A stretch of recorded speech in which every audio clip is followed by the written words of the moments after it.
Y es el final de una semana muy movida en materia política y social. Estos 7 días terminan con el impacto por las imágenes de la quema de pertenencias de inmigrantes ilegales en el norte, lo que veíamos recién en Tele 13 a la hora, después de una marcha de miles de personas que reclamaban contra la presencia de migrantes y la falta de control fronterizo.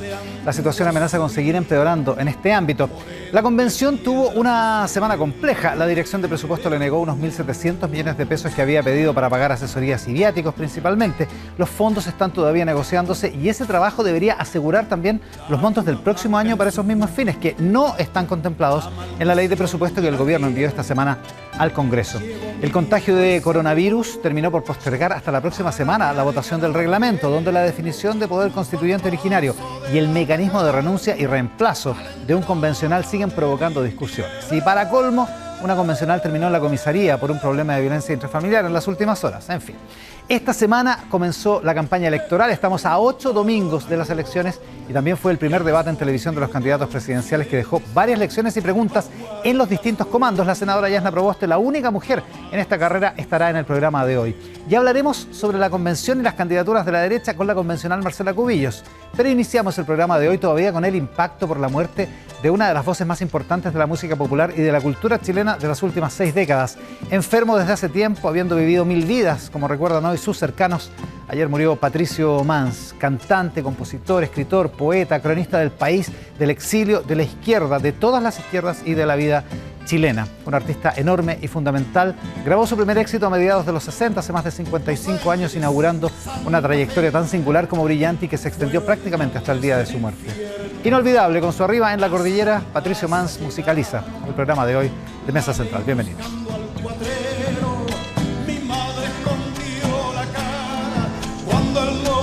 Conoce más en rexmas.com. Centro de Inversión de Inmobiliaria Paz. Contrata Securitas en seguridadalamedida.cl. BCN School, referentes en capacitación. Y Marley Coffee, un café 100% orgánico. Presentan Mesa Central. Nosotros cruzamos hoy. Ya estamos iniciando esta edición de Mesa Central y tal como lo prometíamos con la senadora Yasna Proboste, que ya está en el estudio. Senadora, muchísimas gracias por la gentileza de estar acá. Muchísimas gracias, Iván, por la invitación. No me vaya a cambiar el nombre. A mí no me importa en realidad, pero ¿Sí? no se vaya a confundir. Digo.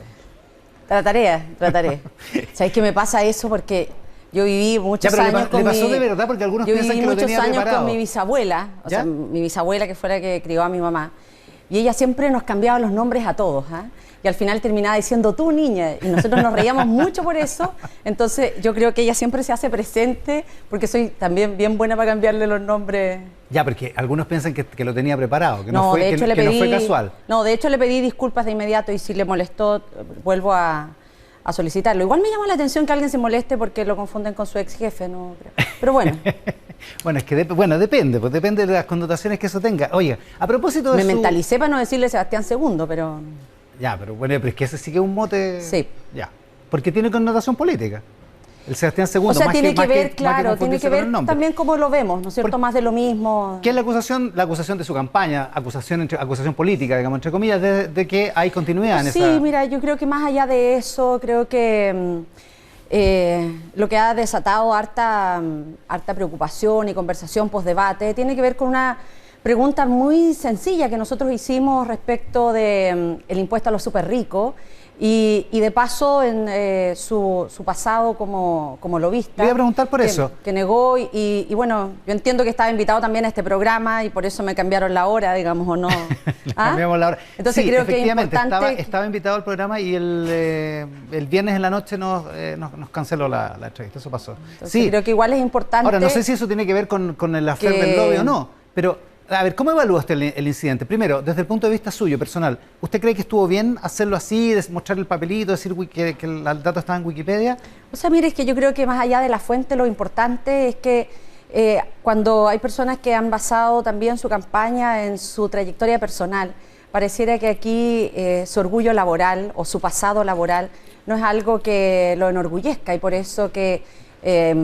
ha estado después de eso como en largos silencios y entiendo que por eso tampoco ha querido estar en el día de hoy acá. Publicó Sebastián Sichel un hilo en Twitter al respecto, diciendo que lo que había aquí era una especie como de reinterpretación del trabajo que él había hecho en una consultora que efectivamente, Burson Marsteller, efectivamente se dedicaba a lobby, se definía como una empresa que, entre otras actividades, y que con posterioridad hacía a ese propio hilo, un compañero de trabajo dice públicamente, sí, nosotros nos dedicábamos a hacer lobby, y entre las empresas por las cuales hacían lobby, precisamente en momentos en donde se buscaba avanzar en la ley, era precisamente el DICOM. Entonces uno se pregunta cuántas veces a una persona le negaron el trabajo, le negaron un arriendo por estar en el DICOM. Entonces, yo creo que sobre todo cuando alguien ha basado toda su campaña en establecer como su orgullo de su proyecto de vida, pareciera que aquí no hay mucho orgullo por su pasado laboral. ¿Está mal hacer lobby? ¿Está mal representar los intereses legítimos de una persona, de una empresa o de cualquier grupo de interés? Está mal ocultar lo que uno ha hecho. Eso está mal. Nosotros lo que le preguntamos ¿Usted cree que Sichel es lo está ocultando? Pero si él dijo que no había hecho lobby. Y después ahora ha planteado otras cosas. Pero bueno, ya. Estamos aquí para hablar de nosotros. Vamos a hablar, por supuesto de usted.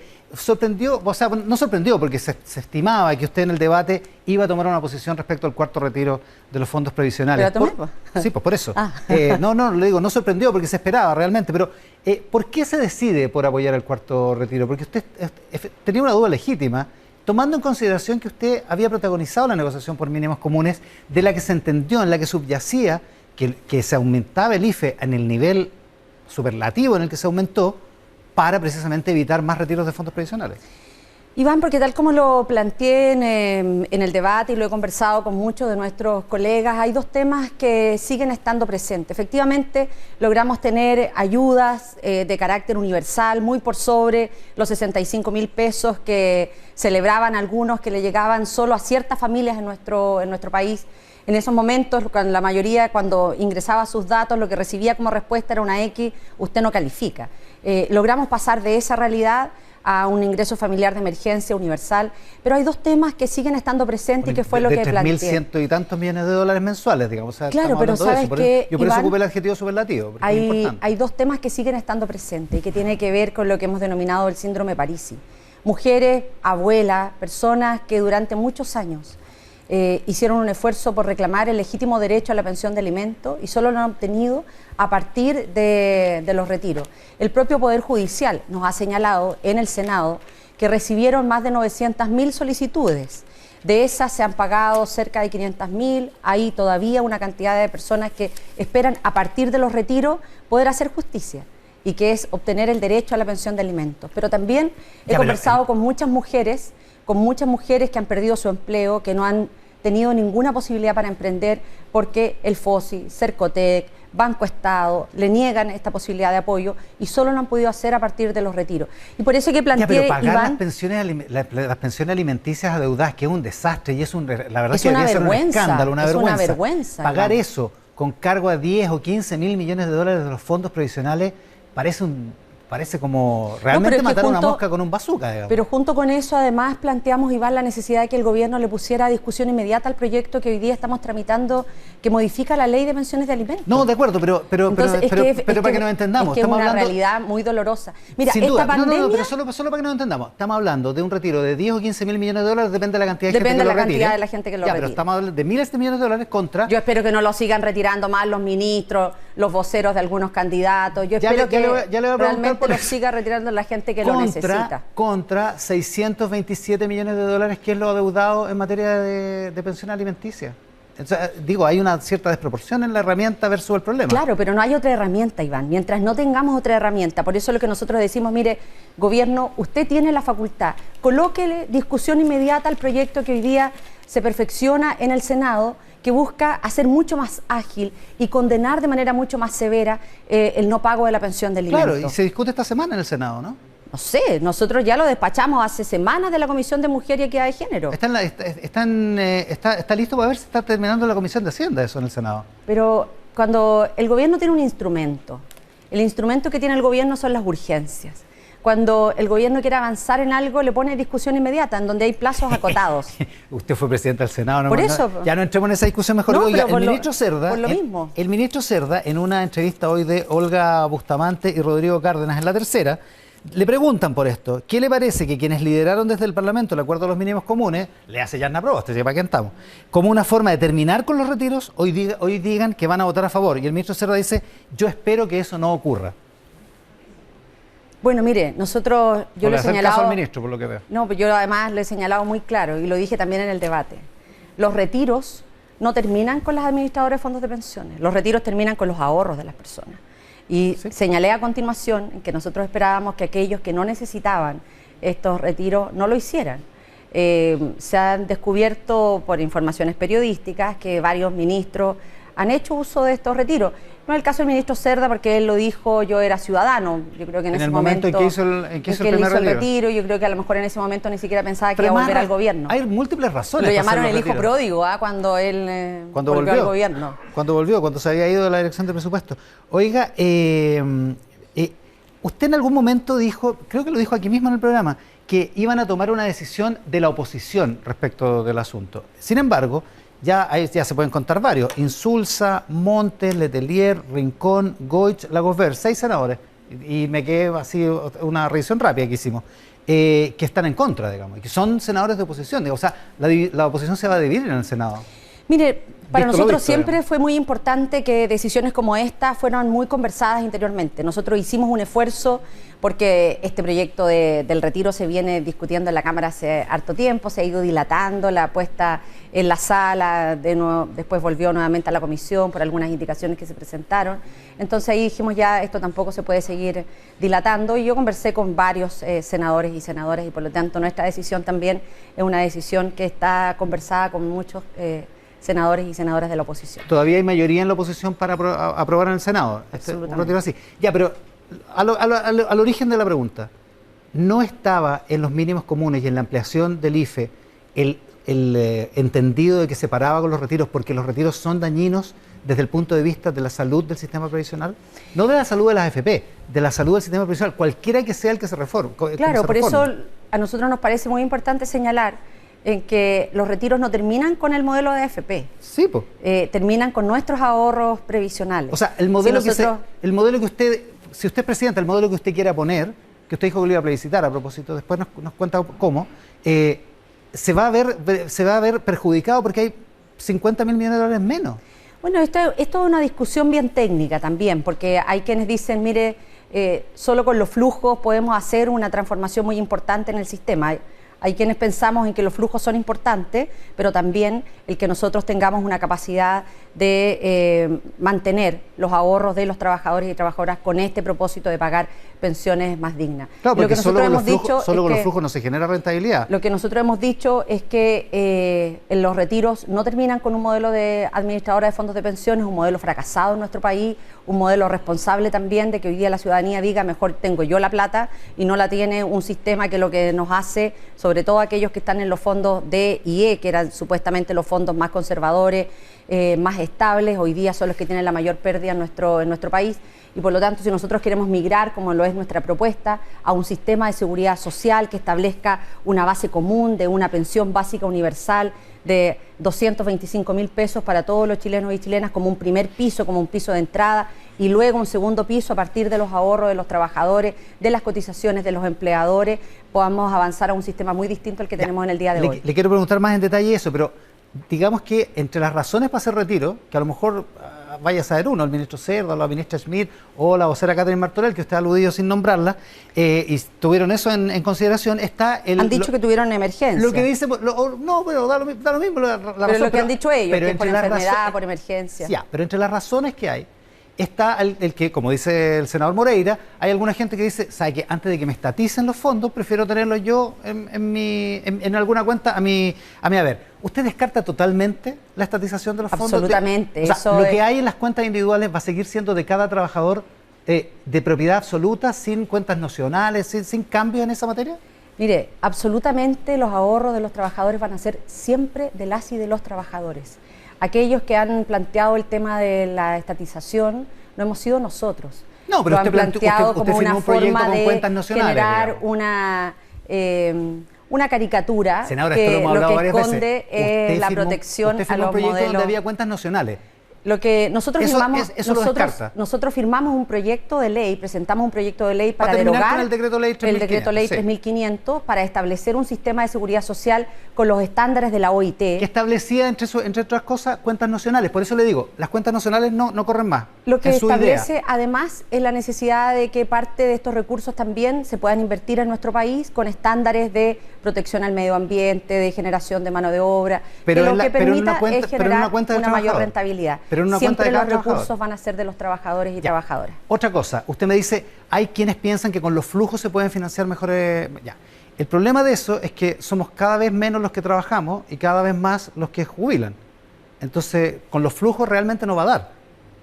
Es como una cuestión aritmética. No, claro, por eso Entonces, te partí diciendo, Iván, que hay quienes plantean el tema de los flujos. Nosotros lo que pensamos es Lo que que los pasa es que flujos si son los flujos- importantes, si los flujos los pero distribuye- también los ahorros de los trabajadores y trabajadoras son significativos para Por poder eso, mejorar las pensiones. ¿cómo sería el proyecto de pensiones, la idea de pensiones, el sistema de pensiones que usted propondría a ese plebiscito? ¿Es eso lo que dijo? Porque eso fue lo que dijo el miércoles, que iba a plebiscitar. Claro, lo que ocurre, Iván, es que nosotros entendemos que la convención constituyente, y ustedes van a conversar con un constituyente en un momento más, va a tomar definiciones importantes para el país, nos va a proponer al país en distintas áreas, sin duda en el tema previsional va a ser un capítulo muy importante.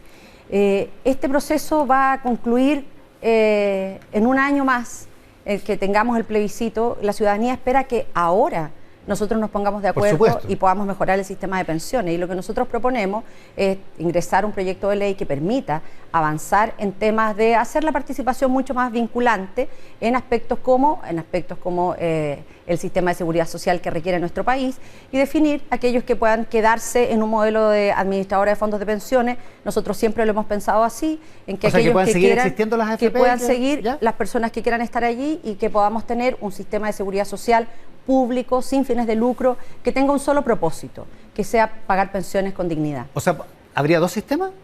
Nosotros no tenemos dificultad en eso, pero que lo O sea, defina la ciudadanía. La cotización suya y mía, porque vamos a seguir trabajando el próximo Yo me, año. voy a ir Ojalá. yo me voy a ir al público Ya, ok, ya.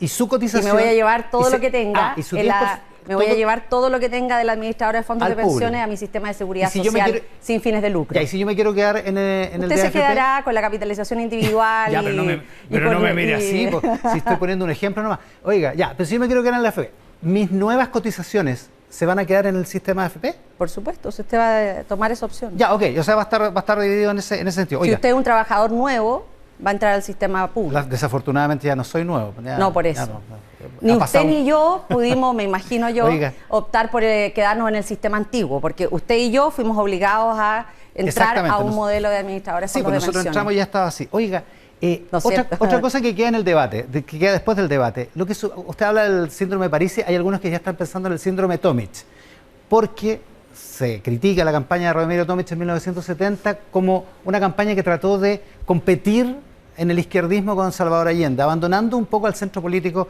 que representaba el gobierno de Frei Montalva. ¿No le puede pasar eso a usted? ¿No está asimilándose demasiado a la centroizquierda que usted debería representar con la izquierda que está representando Gabriel Boric en esta campaña? O sea, mire, yo tengo un gran cariño y admiración por Radomiro Tomic, como lo tengo por Frei Montalva también. Y creo que esta elección se parece más a la elección del Naranjazo que a la elección de Tomic. Entonces, en eso tengo claras esperanzas en que en esta campaña, además, nosotros seamos capaces de demostrar lo que somos. Yo no necesito vestirme ni ponerme un traje de una cosa o de otra de lo que no soy. Yo soy una mujer de centroizquierda, lo he sido siempre. Pero es Y un poco- en nuestra campaña, desde nuestro proceso de consulta ciudadana, nos acompañan partidos como el Partido Ciudadano, que es un partido liberal, de centro, y por lo tanto nosotros somos capaces de representar esta mirada desde Discúlpeme la centro-izquierda de nuestro Ya, país. vamos a ir al tiro de eso, pero discúlpeme la disquisición histórica, pero ya que recuerda el Naranjazo usted,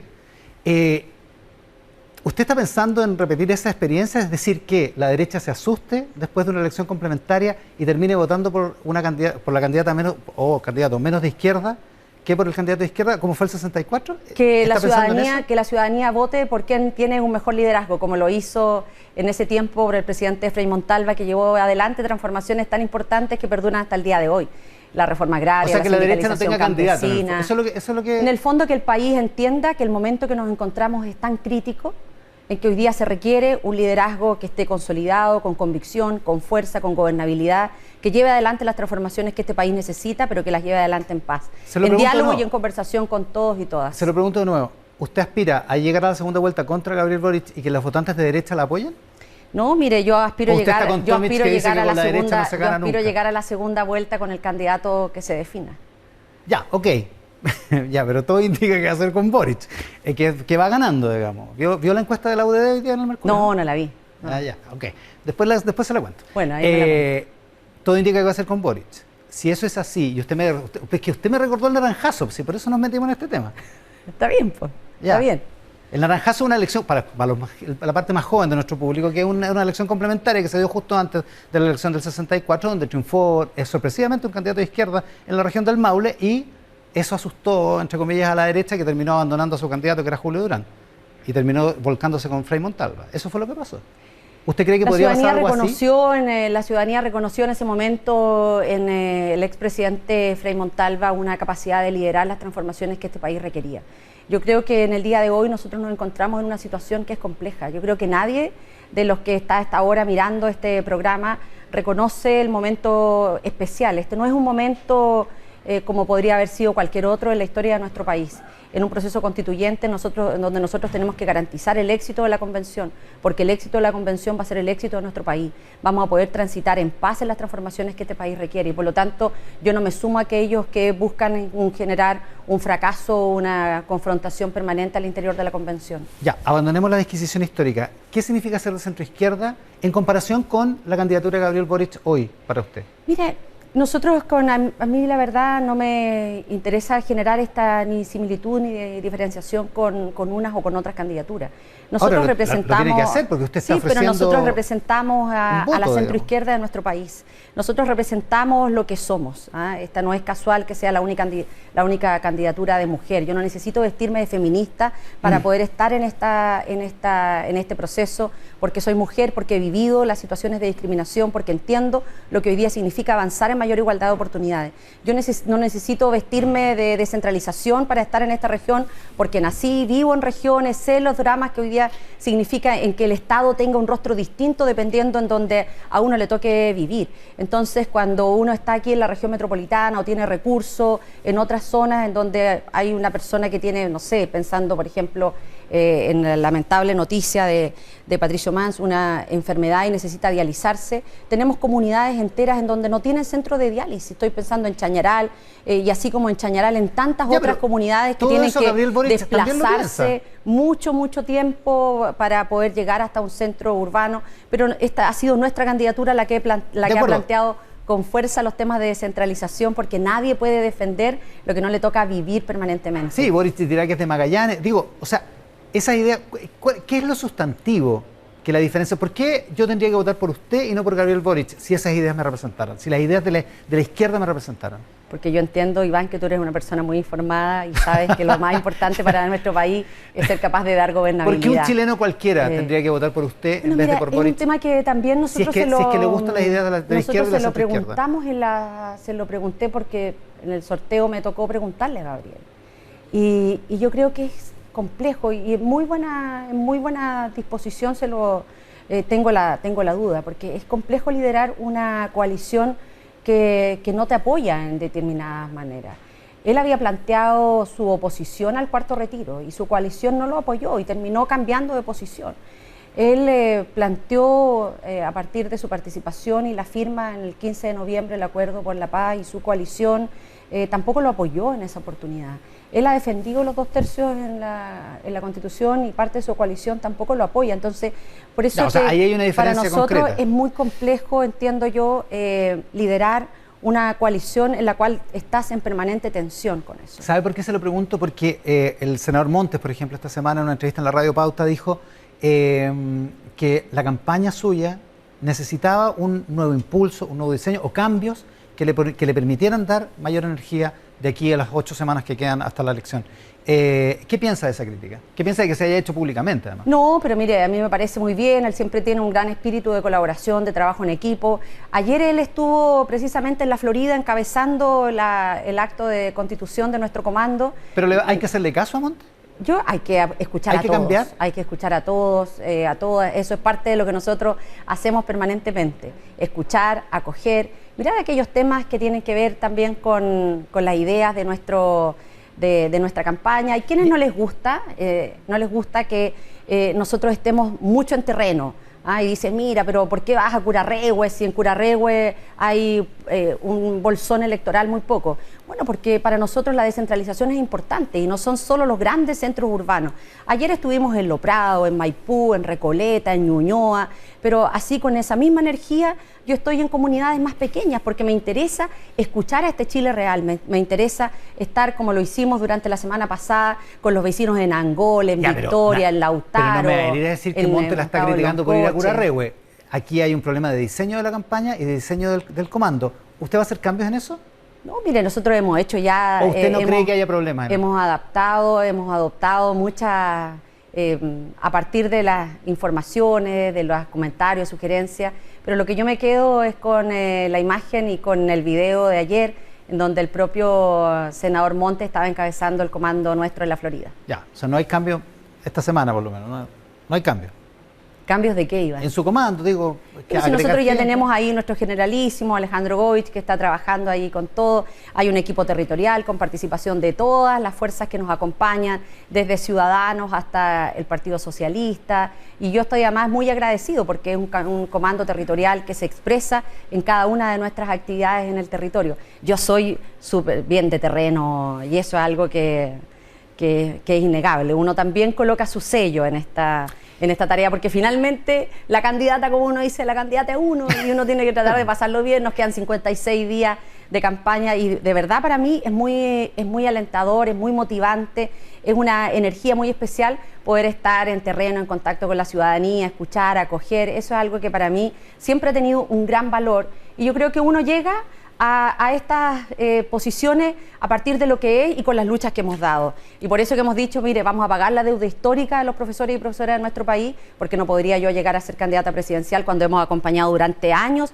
una lucha como esta sin tener hoy día una respuesta. Y nos vamos a hacer cargo también de las problemáticas del agua, porque es lo que hemos hecho durante muchos años en nuestra vida, no solo parlamentaria, sino también en nuestra vida política. Senadora Proboste, muchísimas gracias por la gentileza de estar acá. No, muchísimas gracias a usted, Iván. Oye, pensé que íbamos a hablar de migraciones. No alcanzamos, pues ve. Pero solo que déjeme decir una cosa. Ya, diga. Solo déjeme decir una cosa, porque he conversado con el alcalde de Iquique, Mauricio Soria, con el alcalde de Alto Hospicio. Creo que la situación que se vive es muy compleja. Y solo quiero hacer un llamado, porque nos encantaría haber tenido bastante más tiempo para hablar de aquello. No podemos instalar nuevamente en el norte del país, en las comunas del norte, una nueva zona de sacrificio. Aquí no ha habido una coordinación de parte del gobierno. El gobierno ha abandonado a las comunas del norte. Ha hecho de un discurso de ordenar la casa en sentido todo lo contrario. Ha dejado en el más completo abandono a las comunas del norte de nuestro país, con una situación de inmigración que ha sido desordenada. O sea, los 5.000 que estuvieron marchando ayer, ¿usted les comprende algo? No los que quemaron las cosas. Pero los que marcharon, ¿los comprende? Porque se quejan por el paso fronterizo poroso. Estuve en julio, Iván, en Iquique con el alcalde Soria, con el senador también, con el alcalde. Estuvimos ahí viendo la situación compleja que se vivía allá en la Plaza Brasil. Lo que a lo mejor la gran mayoría de los chilenos y chilenas no sabe es que aquí ha habido ofrecimientos internacionales para establecer un albergue y este gobierno se ha negado a aquello. Yo creo que sería muy importante que este gobierno le diga a las comunas del norte por qué ha negado un albergue que permita tener en condiciones dignas, humanitarias, hacer una revisión de la condición migratoria y de salud de las personas que están llegando. La ACNUR le hizo Naciones Unidas con su programa de refugiados. Por supuesto, hizo un ofrecimiento, había una disposición, no le costaba un peso al gobierno. Me decía el alcalde de Iquique, mejorar las condiciones no significa aumentar, ya estamos pasados el tiempo, pero aumentar los... Pero ya que no vino el otro candidato... No, sí, que lo reemplazamos. Pues, aumentar los incentivos para que los migrantes ilegales tiendan a venir al país. Mire, cuando el propio presidente Piñera va a Cúcuta y le dice a los venezolanos vengan a Chile, aquí los vamos a recibir, yo creo que hay una situación que es muy compleja porque no tenemos una capacidad para recibir en condiciones de dignidad a tanto migrante. Hoy día la cantidad de migración, Venezuela después de la guerra de Siria es la segunda fuerza migratoria en el mundo. Y hoy día esto se está resistiendo básicamente en las comunas del norte del país. Es una zona de sacrificio cuando uno lee en que la ministra de Agricultura ayer dice, mire, estamos evaluando la posibilidad de una visa especial para que puedan hacer trabajo de temporada en el sur. Entonces uno dice, ¿qué es lo que hay aquí? Es decir, zona de sacrificio en el norte, hagan sus cuarentenas en las plazas, en los espacios públicos y después se trasladan. Yo creo que aquí al gobierno le ha faltado capacidad, un mal gobierno en muchos ámbitos, también en el tema migratorio. Senadora Proboste, muchísimas gracias por la gentileza. Ahora sí. Y ahora sí que nos vamos a la pausa y volvemos de inmediato. Estamos haciendo Mesa Central por la pantalla del 13, por cierto, recordando la música de Patricio Mans. Estamos en todas nuestras plataformas y en simultáneo con Tele 13 Radio. La pausa y volvemos.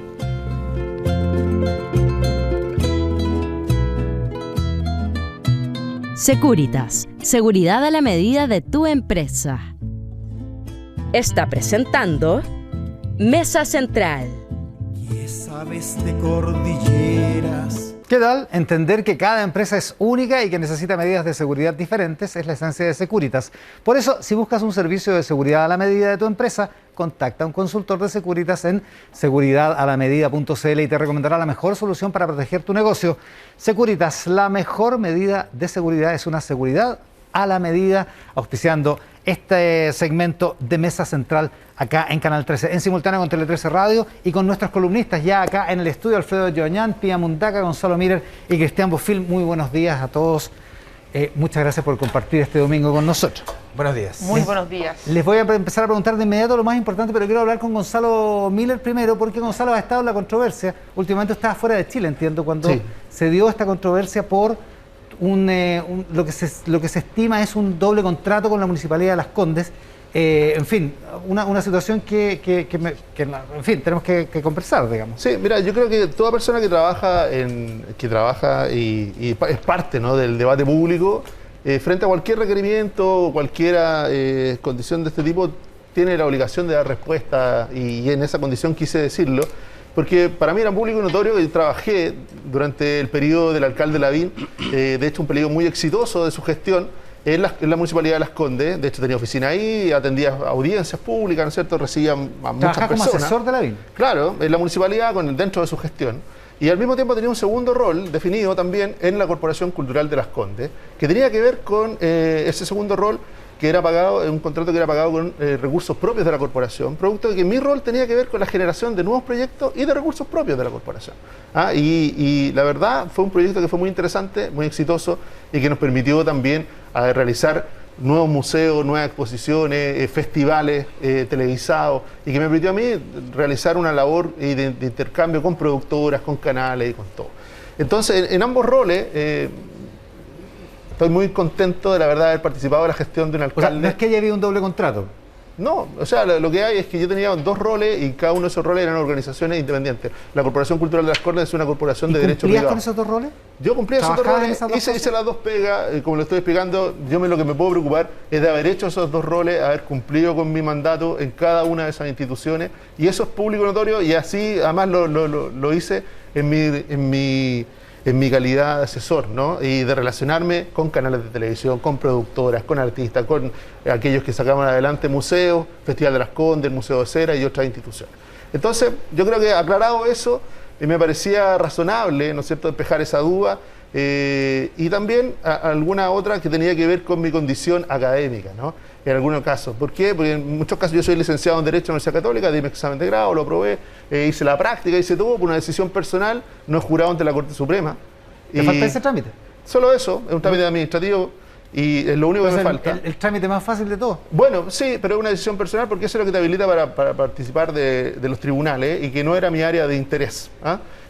Siempre me he sentado así está en mis redes sociales y todo, y cualquier otra persona que haya puesto algo distinto, generalmente me he encargado de que lo corrija rápidamente. Sí, ya me acuerdo, ya, porque eso es lo que se criticaba, que en la página web de la universidad está... Claro, y eso ya se corrigió rápidamente, abogado, pero así está en todos mis contratos, como que soy licenciado en Derecho y con todo habilitado para poder ejercer. ¿Cristian, crees? No, yo por honestidad quiero decir nomás que las numerosas veces que me tocó ir a ver a Lavín como periodista, Gonzalo tenía una oficina, estaba la secretaria y estaba la oficina de Gonzalo al lado.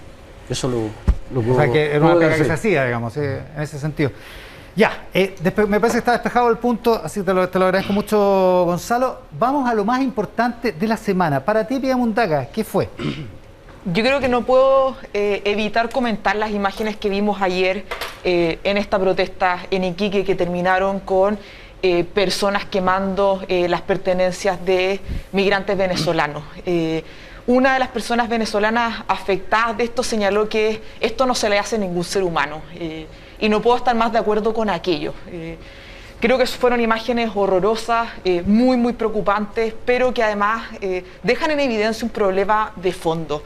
Y mi crítica en esto es que al abandonar la gestión de una crisis humanitaria, al abandonarla desde el Estado y desde los actores que pueden tomar medidas para esta gestión de crisis, el desafío, las tensiones se terminan trasladando a la ciudadanía. Termina siendo una tensión entre residentes, entre nacionales y extranjeros, lo cual obviamente tiene costos enormes como los que vimos allá.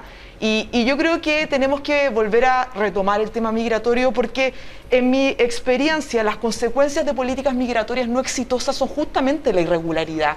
Ningún Estado desea la irregularidad porque es muy riesgosa para ellos, pero también para las personas, y no podemos olvidar el tipo de flujo migratorio que es este. Bueno, el presidente Piñera estuvo en Cúcuta, hubo un deseo de crear una visa para las personas venezolanas, pero en esto nuestro Estado ha sido deficiente, y yo creo que se ha fortalecido por decisiones institucionales irresponsables un discurso de odio que nos hace mucho daño. Ya, les propongo que dejemos reservado este tema y volvamos sobre el punto, porque me parece que es uno de los temas importantes de la semana. Cristian, para ti, lo más importante de la semana. Bueno, yo creo que el debate fue lo más importante de la semana, porque todavía están pendientes las definiciones de la Convención Constituyente. Y ahí dos cosas importantes. Uno, primero, que siempre ha habido una discusión cuánto influyen los debates. Y la verdad es que a estas alturas, en el país que estamos, podemos decir ya que los debates influyen y mucho. Hay un ejemplo anterior que fue el debate entre Boric y Jadwe, que todo el mundo tiene claro que eso fue decisivo para el salto que se pegó Jadwe. Hoy día viene una encuesta UDD que muestra que Boric está con 26 puntos, tiene 16 Están reportajes del Mercurio. Sichel, 12 Kast y 9 Proboste. La verdad es que hubo bastante consenso en que los grandes ganadores del debate fueron Kast y Boric. La pregunta es, ¿por quién votaría si las elecciones fueran este domingo? 26 Boric, 16 Sichel, 12 Kast, 9 Proboste, 4 Parisi, 4 Enrique Jominami, 3 Artés y un 26% indeciso, un cuarto. Sí, yo para no extenderme, porque lo podemos seguir hablando, sí, solo quería resaltar un dato de esa encuesta que a mí me parece muy importante, que dice que un 15% de las personas que vieron el debate cambiaron su voto. A mí me parece una barbaridad, una barbaridad. O sea, los debates en general uno siempre tenía la duda, digamos, si cuánto cambiaban, pero hoy día están cambiando los debates. Y bueno, después hablaremos de la crisis que generó al interior, digamos, de la centro-derecha y la derecha, este debate que fue bastante grande. Volvamos sobre ese tema también. Alfredo Ñoña, para ti lo más importante.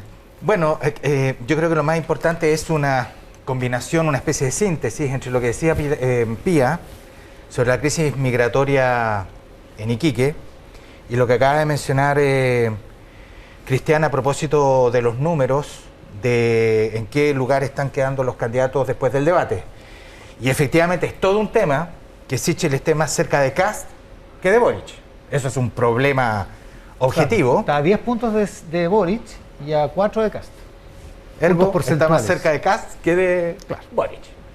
Entonces, ¿por qué digo que esto se está transformando? De hecho, yo vengo diciéndoles desde hace ya un buen tiempo que la gran sorpresa de esta elección, no tengo ninguna duda, que va a ser, ya es, José Antonio Kast. Va a ser él. ¿Por qué? Porque esto va a marcar el nacimiento a gran escala, su objetivación además en un partido, republicanos, de lo que son los partidos de derecha radical, para usar un eufemismo, para no llamarlos partidos de extrema derecha, pero en donde, por ejemplo, fenómenos tales como la crisis migratoria que estamos viendo en Iquique, es un extraordinario y muy eficiente alimento, combustible, para este sentimiento tan atávico que es el sentimiento de pertenencia a una nación. este sentimiento nacionalista en sentido fuerte. Yo ayer escuchaba, a propósito de lo que ocurrió en Iquique, la frase que uno ya la había escuchado por el lado de Alemania a favor de Alternative for Deutschland, o por el lado de, en el origen del Frente Nacional Francés, uno ya lo había escuchado en el país de Asterix. En este caso estaba el grito, los chilenos primero. Esta historia yo me la conozco de memoria. Los chilenos primero. Los chilenos primero, la gente lo gritaba en la plaza, lo gritaba. Ojo, eso. Ha pasado en todos los países exactamente, es una constante. Sudamericanos. Imagínate. No nos olvidemos de que esta crisis, o sea, cuando se habla de todos los temas, esta es una crisis que hemos visto por todos lados. Así es. El actual presidente peruano se eligió con la promesa de expulsar a 1 millón de venezolanos. Por lo tanto, esta es una historia ultra conocida. Lo que pasa que lo novedoso acá es que llegó a América del Sur. Porque esto partió hace 30 años en Europa. Y que puede tener, como dices tú, un correlato político. No tengo ninguna duda. Gonzalo Miller, para ti lo más importante. Yo creo que la decisión que tomó el Tricel ayer se va a transformar en una de las decisiones, en uno de los hechos de la semana, ¿no? A ver. ¿Por qué? Porque de alguna manera el Tricel tenía varias opciones, tenía que jugar, porque recordemos que a propósito de la inscripción de los candidatos en el CERVEL, quedaron fuera muchísimos candidatos, especialmente de algunas coaliciones del Frente Amplio en materia de core, en materia de diputados y también del Partido Republicano, pero de todas las coaliciones en general, en menor medida casi de todas las coaliciones, pero en gran volumen de esos dos referentes. Y bueno, la decisión del Consejo de CERVEL fue apelada frente al Tricel y el Tricel cambió el criterio drásticamente, a la inversa, y habilitó en los días, hace un par de días ya habilitó a todos, prácticamente a casi todos los candidatos, salvo casos muy especiales. ¿Esto por qué lo planteo? Porque en el fondo el criterio que usó el Tricel es un criterio creo yo, de juez en un criterio amplio. Interpretador, ¿no? De la ley. Que lo que buscó decirle, puede ser de que estos errores administrativos tengan un efecto en términos de condicionar la elección, reducir la oferta democrática de manera no de manera artificial, porque fueron errores propios, ¿no? Pero esos errores... Pero de manera grave. Claro, pero de manera grave reducir la limitación frente al ciudadano a poder elegir. Y bajo ese criterio, pero sin explicitarlo, que es lo que yo creo, revierte el criterio del Consejo del CERVEL absolutamente, dejando la pelota ahí dando bote. Así que yo creo que ese es un tema que, si bien para los candidatos ya lo habilitó, están todos compitiendo, a partir de ahora están todos correctamente inscritos, se van a habilitar, pero ese tema yo creo que va a seguir esa conversación respecto de los requisitos y quiénes y cuáles son los criterios para dejar fuera o no de la competencia a alguien que se inscribió. Oye, les propongo que reordenemos la conversación y sigamos con el tema de migraciones, que está en lo más importante de la PIA y de Alfredo subyacente también. ¿Cómo ves el tema, Cristian? Había una sensación, lo decía Alejandro Rivera hace un ratito en Tele 13 a la hora, nuestro enviado especial al norte, decía que había una sensación como de vergüenza por lo que pasó ayer en la parte final de esa marcha con la quemazón. Bueno, y con buenas razones. El nacionalismo nunca lleva nada bueno, o sea, eso es un... Ahora, el problema es que, como estamos en el medio de una campaña presidencial en un país muy politizado, tendemos a ver esto como un problema de una forma, a mi modo de ver, un poco reducida. O sea, primero, en todos los países de Sudamérica tenemos este problema. Esto está en Ecuador, donde hay 500.000 personas que, según el exministro de Defensa Mario Desbordes, él tenía información, digamos, de que estaban esperando pasar a Chile. Tenemos 1 millón de personas en Perú, está el tema en Colombia, en todas partes ha habido problemas, hay escenas que son increíbles en la frontera entre Brasil y Venezuela, por lo tanto esto es un problema de todos. Yo sí creo que fue un error del presidente ir a Cúcuta, porque esas cosas se hacen coordinado, pero no tiene nada que ver que él haya ido a Cúcuta con esto, o sea, eso es reducir el tema al provincianismo más grande, o sea, ningún otro presidente fue a Cúcuta, fue solo Piñera, y miren cómo están los otros países. Pero el mayor problema que tenemos es el problema con Bolivia. Bolivia tiene 860 kilómetros de frontera con Chile, al revés de Perú, que tiene solo 190. No tenemos relaciones, hay que decir las cosas como son. En Bolivia tenemos militares corruptos, policías corruptos, digamos, y ojo, hay un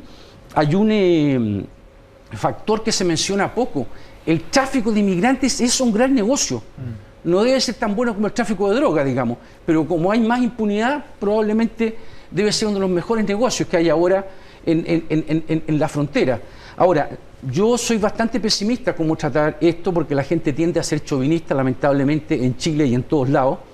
Y soy pesimista también porque creo que nunca va a poder haber ningún tipo de acuerdo razonable político antes de que se definan las elecciones. ¿Pía Mundaca? Sí, yo creo que Cristian da un punto que me parece bien relevante destacar.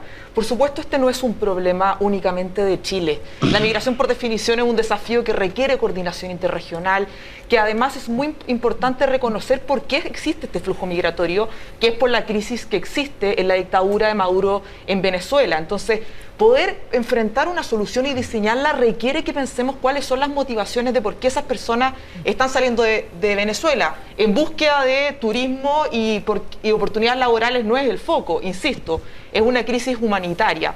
Y por lo mismo, quiero volver al año 2018, momento en el cual Chile se baja repentinamente del pacto migratorio, que era una instancia de coordinación entre naciones, que jamás fue un tratado internacional. Que es la reunión de Marrakech. Aquella vez que Chile lo iba a firmar y luego nos enteramos que no. Doy este ejemplo porque evidencia una incapacidad de querer enfrentar este tema articuladamente con otros estados. Y si es que no estamos dispuestos a aquello, va a ser imposible. Porque si es que van a Perú, después van a Bolivia, obviamente en búsqueda de más oportunidades, yo también, si tuviera mi familia, voy a arrancar y voy a caminar buscando un lugar seguro para aquellos. Entonces, yo creo que dentro de las deficiencias de nuestro país, que obviamente no es la responsabilidad de la crisis que está viviendo Venezuela, existe la ausencia de coordinación dentro de la región latinoamericana. Segundo, creo que había un ninguneo persistente y activo de autoridades gubernamentales hacia organizaciones de la sociedad civil, lo cual ha quebrado un diálogo que es necesario. Me acuerdo, por ejemplo, el jefe del Departamento de Extranjería ninguneando al Servicio Jesuita Migrante, caricaturizando su rol. Quiero sumar otro evento, las expulsiones masivas. En Chile se ha expulsado siempre y no quiero decir que eso es un ilícito en ningún sentido, pero el show mediático que hemos visto obviamente alimentó el sentimiento antimigratorio y por último, para no seguir extendiéndome, que Iván ya me está mirando con cara de que vaya terminando. Me parece muy bien que entendamos el lenguaje no verbal. Lo que pasó ayer cuando se incendia y vemos la violencia como una forma de entendimiento horroroso, yo creo que eso hay que separarlo de un malestar ciudadano por una crisis humanitaria no resuelta, que yo creo que eso hay que atenderlo y ver de qué manera enfrentarlo, que estamos lejos de estar en el camino, a mi parecer, correcto para ello. Gonzalo Miller. Sí, yo creo que para poder, primero las imágenes que vimos ayer en Iquique son de vergüenza, y yo creo que nadie con el corazón bien puesto no puede no sentir vergüenza por la acción de quemar la ropa a personas que lo están pasando muy mal, que están en situación de calle, pero tampoco nos podemos quedar en eso, en esa imagen. ¿Por qué?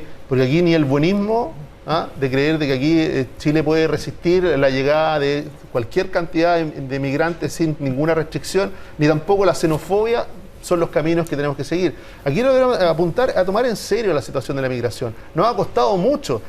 Yo pongo un antecedente, la ley de migración, después de haber tenido un desorden migratorio en el gobierno anterior, donde entró más de 1 millón de personas, nos demoramos 3 años en aprobarla. Se aprobó duramente, con mucha dificultad.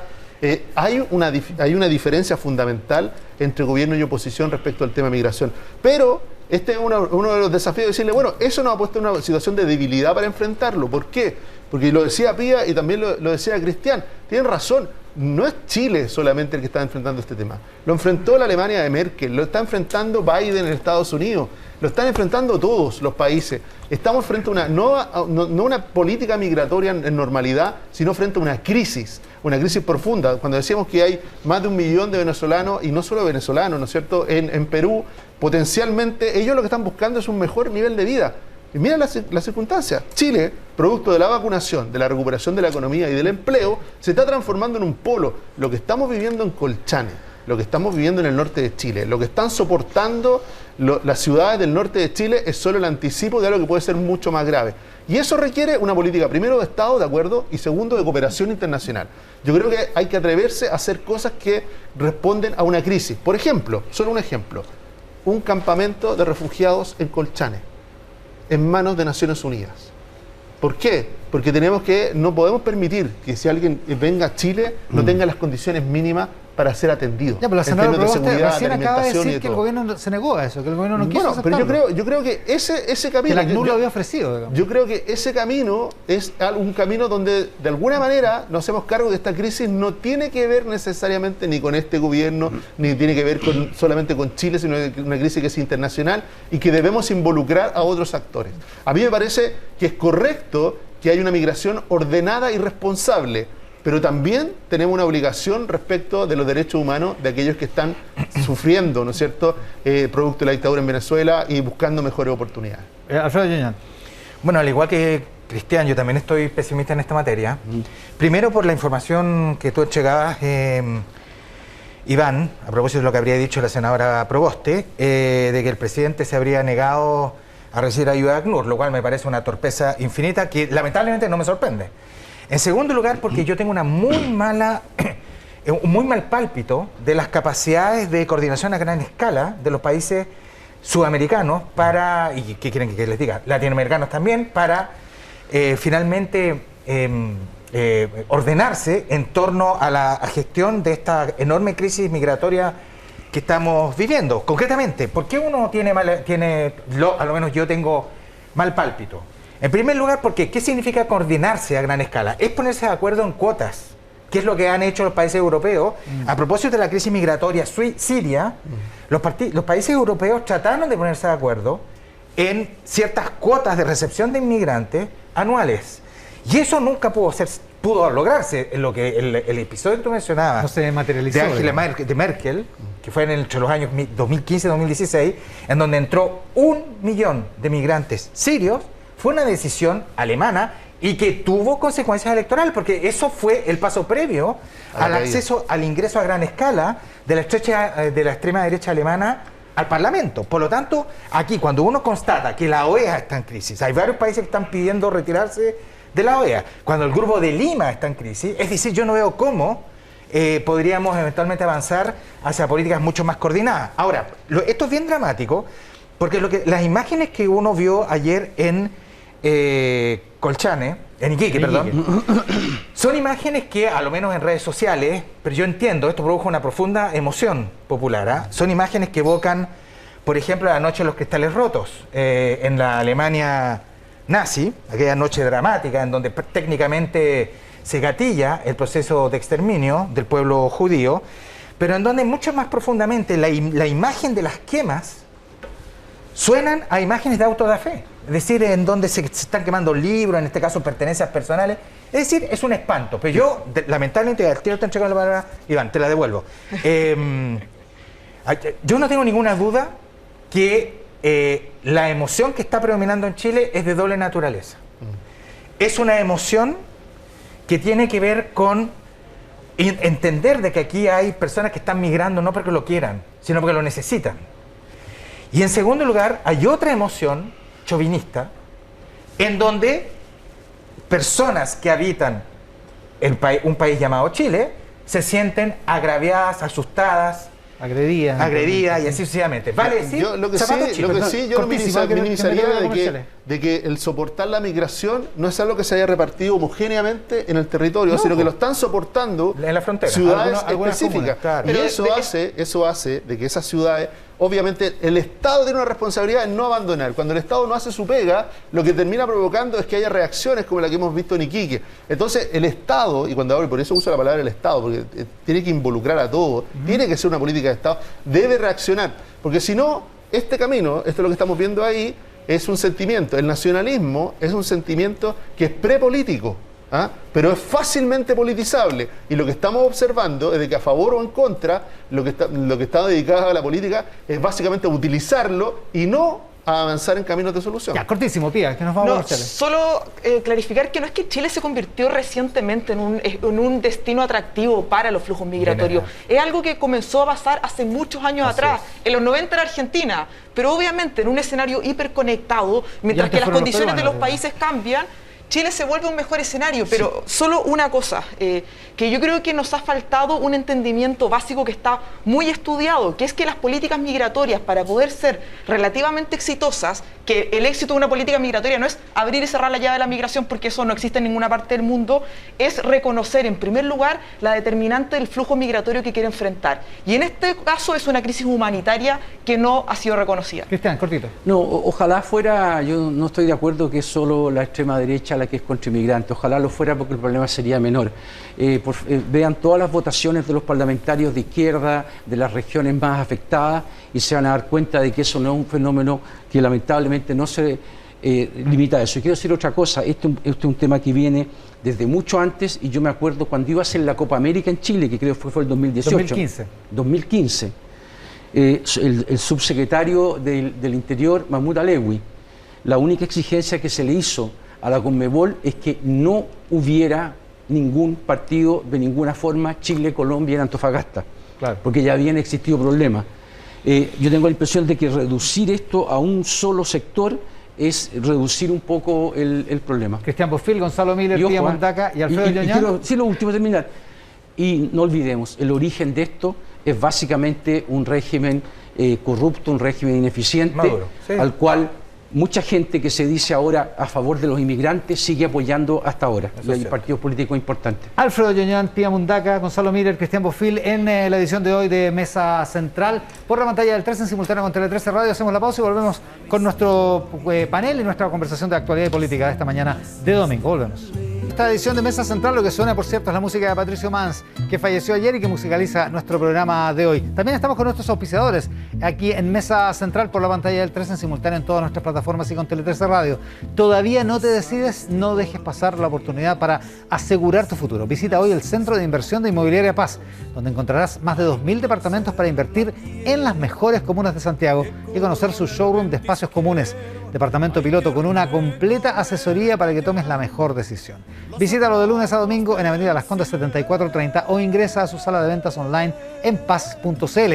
Construye tu futuro junto a Inmobiliaria Paz. Seguimos conversando de actualidad y política esta mañana con Cristian Bofill, Gonzalo Miller, Pía Mundaca y Alfredo Lloñán. Hablemos de el otro tema que quedó entre lo más importante, el debate presidencial de esta semana. Lo que genera en términos de la encuesta del panel de la Universidad del Desarrollo, que da 26 puntos a Boric, 16 a Sichel, 12 a Kast, 9 a Proboste y menos para los otros candidatos. ¿Cómo viste el debate y el efecto de la campaña, Alfredo Lloñán? No, yo este debate lo vi como un ejercicio hecho a la medida de José Antonio Kast, y en donde el candidato Kast se apegó a un guión prácticamente de manual de marketing político, en donde él es un desafiante, está desafiando en primer lugar a todo el establishment, pero muy especialmente al candidato Sichel, y a mí me parece que su desempeño fue de verdad sobresaliente. Esto no tiene que ver con gustos personales, estoy constatando, es lo mismo que decía delante de la imagen de la noche en los cristales rotos, es una cuestión que está en redes sociales, no es opinión mía, sino que estoy constatando cosas. Lo dice también la encuesta de la Universidad del Desarrollo, ¿eh? Sí, claro. Uno de los que mejor tiene un guión tan claro José Antonio Kast. Sabe, además, tiene una ventaja adicional. Sabe a quién le está hablando. Tiene perfectamente identificado los grupos, tanto socioeconómicos como los grupos con identidad política fuerte, esos grupos que se asocian a una cultura masiva, que es una derecha dura, ruda y profunda, que prácticamente todos los países la tienen.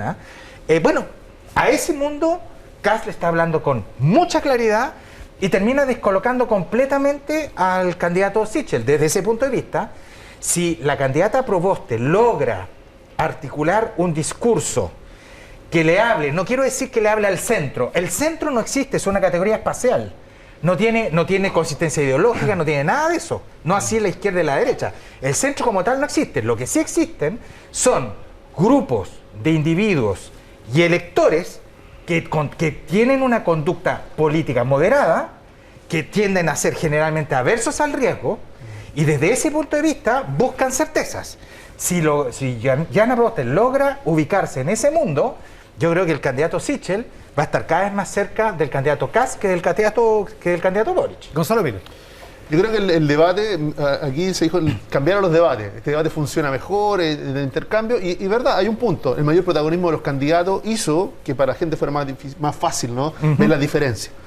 Pero la verdad, el impacto que tienen los debates hoy día, y que quizás no tenían en el pasado, tiene que ver con un cambio en el electorado, no en el formato. Es decir, hoy día hay más electores fuera del eje izquierda-derecha.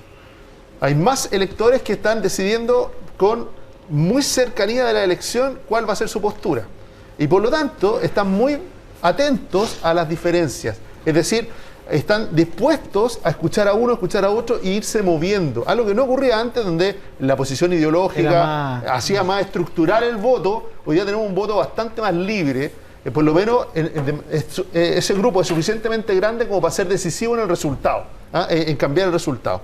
Lo mostraba la encuesta CEP cuando decía que casi un 50% de las personas todavía no tenía preferencia, y cuando miramos los números, a mí lo que de verdad me llama todavía la atención es que estamos a 50 días de la elección y el candidato mejor posicionado está en 26%. Cuando muchas veces, y yo lo dije aquí hace un año, dije vamos camino a una elección muy parecida a la de Perú. Mucha gente miraba con rareza. ¿Por qué? Porque estábamos acostumbrados a que los que pasaban a segunda vuelta en Chile pasaban con 36, con 45%, y hoy día vemos que pueden pasar con menos de 30%. Sí, pero en Perú había 20 candidatos. Entonces, eso abre de que la primera vuelta, lo más relevante es quiénes van a pasar a segunda vuelta. Y la segunda vuelta va a ser una elección abierta. Va a ser una elección totalmente abierta. Respecto del debate, yo estoy de acuerdo con Alfredo. José, este debate y este formato, al que mejor asumió su rol fue José Antonio Kast. Él asumió que era un desafiante, salió a desafiar y lo hizo bien y tuvo un buen resultado. En el caso de Boric, él no se sintió desafiado porque quien lo desafiaba estaba en la derecha, ¿no es cierto? Le estaba hablando a ese mundo, por lo tanto a su electorado no se sintió desafiado. Nadie más lo interpeló de manera fuerte y eso hizo que él también consolidara su posición. Respecto a Sebastián Sichel, yo quiero rescatar sí algo, de que él no es un candidato tradicional de derecha. Sería ridículo esperar de él un discurso competitivo respecto a José Antonio Kast. Él, disciplinadamente, corriendo un riesgo, sin duda, porque finalmente le permite a José Antonio Kast quedar más en el electorado de derecha. Él persistentemente le está hablando al mismo elector que le permitió ganar ampliamente las primarias y que lo tiene posicionado como quien va a pasar a la segunda vuelta. ¿Tú crees que es correcta esa estrategia? Yo creo que esa es la estrategia de alguien que quiere ganar la elección de fondo. No solamente quiere posicionarse en un electorado específico. Yo creo que el electorado de derecha no es suficiente para ganar la elección presidencial. Se va a necesitar una coalición bastante más amplia y Sichel está muy disciplinado en eso. Y si el análisis es voy a pasar a segunda vuelta igual porque Kast no va a pasar, entonces tengo que preocuparme de ese punto. Tía Mundaca.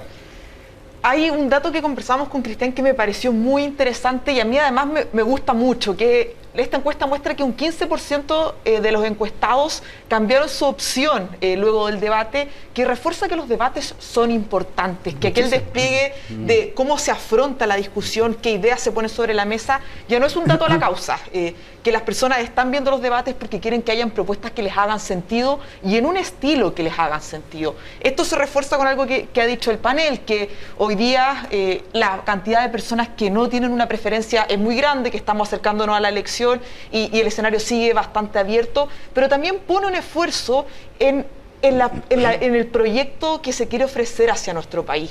Y por lo mismo yo creo que hubo temas que, si bien el formato ayudó a escuchar menos a los periodistas y más a los candidatos, siguen habiendo temas que me parece que están pendientes y me encantaría ver. Estoy pensando, por ejemplo, en reactivación económica, en sustentabilidad, el cambio climático lo hemos hablado. Estoy pensando en empleo femenino, por ejemplo. O sea, esta semana David Bravo y Francisca Yuneman volvían a poner sobre la mesa el desfase de la reactivación del empleo para las mujeres y ahí, o sea, pase lo que pase en la convención, eso es una tarea del Poder Ejecutivo y espero que los candidatos puedan señalar sus propuestas. Cristian Bofill. Yo creo que lo que esta encuesta ratifica es un juicio que quedó bastante generalizado, digamos, después del debate. Hubo dos personas que salieron bien del debate. Uno, Boric, que yo creo que fue muy poco cuestionado y pudo hacer afirmaciones, digamos, que no se las cuestionaron y que eran fácilmente cuestionables. Y el otro, José Antonio Kast, pero José Antonio Kast se siente muy cómodo en su encaje de derecha tradicional. Yo creo que más que de extrema derecha, él hizo lo que hace una derecha tradicional. Y los problemas son para Proboste y para Sichel. Yo creo que Jana Proboste tiene un problema que yo creo que a estas alturas es completamente insoluble, que hay una hemorragia del voto de centro izquierda hacia Boric y ahí se estacionó y difícilmente se va a salir de ahí mientras Yanna Proboste siga manteniendo un discurso más de izquierda que de centro izquierda. En ese sentido yo creo que ya desperdició una oportunidad con el tema del cuarto retiro y enfrascarse con Kast. Su adversario es Boric en los hechos. Tal como en el caso de Sichel, él tiene un problema y ese problema venía de antes. Ya se venían viendo ciertos ajustes en los equipos. Hay una desafección que no se puede negar, digamos, entre los partidos de Chile Vamos, no estoy hablando de sus directivas, con Sichel. Y una elección presidencial, sobre todo una primera vuelta, se gana en forma bastante diferente que una primaria. El trabajo territorial es muy importante ahí.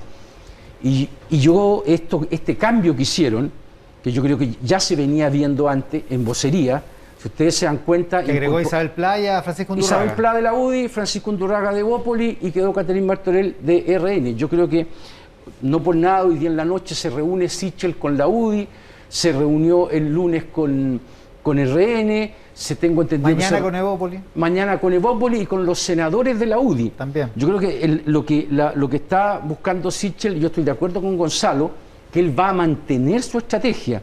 El problema es cómo tú aplicas esa estrategia. Tú te puedes no ser de derecha tradicional, pero si tú te agarras a patadas con los parlamentarios de derecha tradicional, o sea, lo que estás haciendo es alejando a los partidos. Y provocar todo el lío que se provocó. Pero en el caso de Sichel, él todavía tiene la primera opción. Yo creo que Proboste salió de ahí, pero demasiado herida a mi modo de ver. Hablemos de la senadora Proboste, Alfredo Ñañán. Sí, pero antes de eso, si me permites hacer una pregunta, favor, yo todavía no entiendo muy bien la estrategia de Sichel, definitivamente, porque hablar de estrategia suena bonito. Da la impresión de que hay un curso de acción claramente establecido, hay metas claras, en fin. Que alguien ha pensado. Yo no sé a qué grupos del electorado, les prometo, no sé a qué grupos del electorado le está hablando Sichel. Entendiendo por grupos del electorado no solamente grupos con identidad política, que eso es lo de menos. Estoy hablando de grupos sociodemográficos. Lo que yo creo que la senadora Proboste va a tener que hacer es reorientar su candidatura a hablarles a aquel segmento electoral que es más o menos de 1.200.000 personas, que tiene 60 años o más, era el grupo que más votaba hasta antes de la pandemia y que se ha restado de las urnas. Yo les quiero recordar que para las elecciones de convencionales de mayo se abstuvo el 57% del electorado, muchos de los cuales son electores de 60 años y más. Si ese es un target, un grupo al cual hay que hablarle, y para eso hay que diseñar estrategias, entonces, sabiendo que ese grupo es averso al riesgo, tiene ciertos estilos de vida asociados a la edad, se ha restado las elecciones producto de la pandemia, así sucesivamente, entonces la pregunta, y creo que va a ser la pregunta definitoria del resultado de la elección presidencial, es si este grupo se mueve o no se mueve a las urnas. Si no se movió, yo creo que vamos a estar en presencia de los escenarios del plebiscito del 2020 y de mayo. Si vuelven las urnas, yo creo que esta historia se empieza a contar con otros términos. Gonzalo. Yo creo que están de acuerdo en algunas cosas con las que dice Alfredo, es verdad. Aquí hay un grupo de personas que venía votando regularmente durante 20, 25 años y que dejó de votar. Siempre la causa número uno es la pandemia, lo que ha retrocedido fuertemente. O sea, hoy día la situación en noviembre va a ser muy distinta a la de mayo y muy distinta a la de octubre pasado. Esperemos. Vamos a ver si vamos a despejar si es la pandemia realmente la causa primera, pero hasta ahora el supuesto básico ha sido la pandemia. Sí. Los resguardos de la pandemia, y así actuaba más el CERVEL en consecuencia, ¿no? Por eso hubo más días para votar, protocolos sanitarios y todo. Claro. Ahora, en el caso de Sebastián Sichel, yo creo que sí él tiene un nicho y está presionando ese nicho, que tiene que ver con un elector nuevo. Por eso que él aparece muy desafectado de los partidos. Él siente que tiene que tener a los partidos ordenados, pero no puede dedicarse tanto a ordenar a los partidos, sino que tiene que hablarle más a un electorado que lo votó con bastante libertad. No recordemos algo, Sebastián Sichel sacó casi el 50% de los votos de la primaria de derecha. 50% de los votos. Y por lo tanto esos 650.000 votos que sacó y que le permitieron ganar, obedecían una estrategia. Si esa va a ser la estrategia de la primera vuelta o va a ser la estrategia hasta el final de la campaña, yo creo que tiene que irse acoplando a esa estrategia, sumando otras que le permitan mantener ordenado su coalición y de alguna manera, de manera amplia. Solo dos detalles. Manuel Agosín, ex socialista, gran destacado economista, un hombre de la concertación, ¿no? se movió hacia Sebastián Sichel. Yo creo que sí hay un diseño. Lo que pasa es que uno puede decir que ese diseño puede ser más o menos exitoso, pero que hay un diseño respecto a atraer y que esta coalición vaya mucho más allá a la derecha. Eso es lo que está apostando Sebastián Sichel. Ya, nos tenemos que ir a comercial, así que vámonos rápido. Pía. No, solo comentar que, claro, el diferencial de las características individuales de Sebastián Sichel en una primaria marcaban una diferencia y él las explotó y le permitieron ganar con mucha claridad. Pero cuando él pasa de una primaria de su sector a la elección grande, yo creo que tiene que empezar a compensar, que es verdad que hoy día ser independiente es un gran atributo, pero él es el candidato de la centro derecha también, y querer desconocer eso no genera credibilidad en la ciudadanía. Antes del corte, Cristian.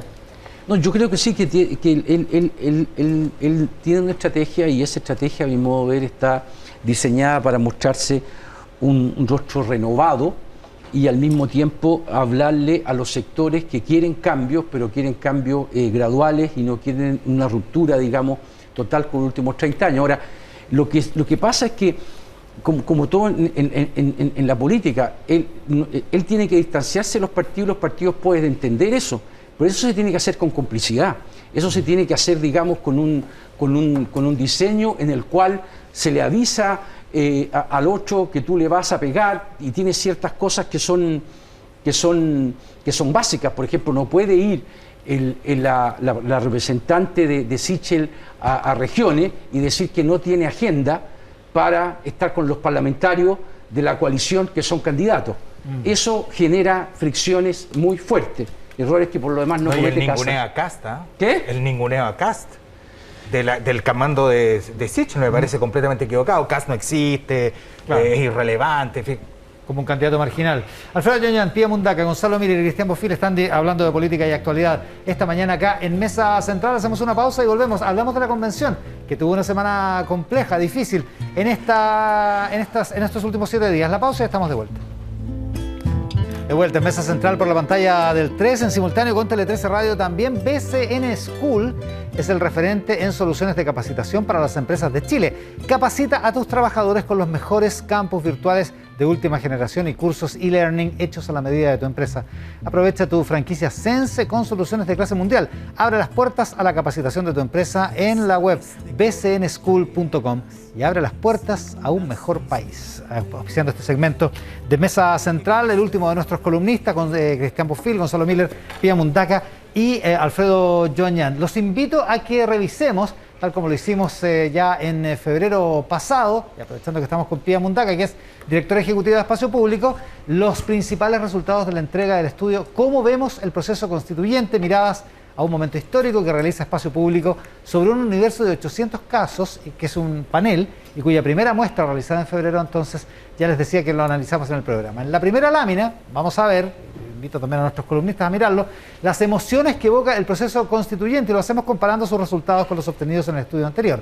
Ahí está, aumentan casi todas las emociones vinculadas al proceso, sean estas positivas o negativas. Por ejemplo, la esperanza sube 5 puntos, la alegría sube 3, pero la incertidumbre también crece 6 puntos, y si bien el miedo baja 2 puntos, la confusión aumenta 3. Respecto a las expectativas de cambio vinculadas al proceso constituyente, pongamos foco en esta lámina que consulta con un horizonte de 3 años. Aquí podemos ver que quienes creen que habrá muchos cambios positivos aumentan en 8 puntos. Los que creen que todo seguirá igual bajan en 10 puntos. Sin embargo, también suben en 4 puntos quienes creen que habrá algunos cambios negativos y quienes creen que habrá muchos cambios negativos. Respecto al interés que provoca el proceso, vemos que las cifras son claras, con un aumento de 49 a 58%, una brecha que crece aún más cuando vemos lo que pasa con los hombres, que salta de 45 a 61%. Esta vez se le consultó a los encuestados respecto a la actitud más adecuada que les gustaría ver en el trabajo de los constituyentes, y lo que se puede percibir es que una mayoría abrumadora, un 80%, cree que los convencionales tienen que apostar por negociar acuerdos, aunque implique esto ceder o renunciar en algunos temas. Solo un 17% en cambio apuesta por no ceder, aunque eso entrampe la discusión. Por último, vemos la percepción de la gente respecto al plazo de trabajo de la convención. Aquí un 68% tiene la certeza de que tardará más de un año, mientras que solo un 6% cree que se redactará en los 9 meses que contempla originalmente la ley que regula el proceso. Pía Mundaca, un comentario respecto de estos resultados. Muchas gracias, Iván. Como muy bien señalaste, soy orgullosamente parte del equipo de Espacio Público, así que feliz de comentar unos resultados que desde mañana van a estar disponibles en nuestra página web. Es un estudio que realizamos junto con Ipsos que reúne información cuantitativa pero también cualitativa que nos permite complementar. Destacar algunas cosas que me parecen muy relevantes. Primero es que la esperanza sigue siendo el sentimiento más preponderante respecto al proceso constituyente, que convive con esta incertidumbre, que es un poco la ambivalencia de las emociones propias de un proceso bastante nuevo, pero yo creo que ahí hay algo que cuidar, porque no es obvio, no está dado, es como la legitimidad de la convención, pero sigue siendo una buena noticia.